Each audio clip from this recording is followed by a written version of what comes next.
बङ्गलादेशको यस्तो ठाउँमा आइपुगेँ म। अब बङ्गलादेशबाट कहाँ पुग्छु चाहिँ थाहा छैन। र यहाँ हरेक गाडीहरू भुटानका छन्। हरेक गाडीहरू म देखाउँछु। यहाँ सबै हेर्नुहोस् त, रातो नम्बर प्लेट भुटानका छन्। र सबै प्राय नेपाली दाइहरू पनि हुनुहुन्छ। मैले बोलाएँ भने अर्को भाषा बोल्नु पर्दैन यहाँ बङ्गलादेशमा। नेपाली बोल्दा हुन्छ। कहाँ हो तपाईँको? भुटान। दाइ के छ? कहाँ हो घर? भुटान। चिन्नुहुन्छ मलाई?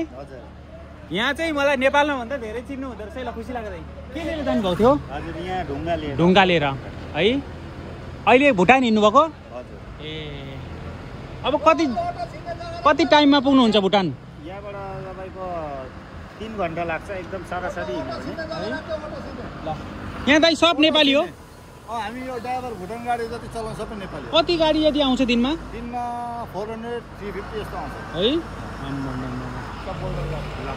दाइ अलिक यता ल दाइ। फर्निचर चाहिए दमक सोफा सेन्टर आउनुहोला। आउने बाटो दमकको मालपोत कटेपछि हाइवेमै छ। यो विशेष मङ्सिरमा अफर छ।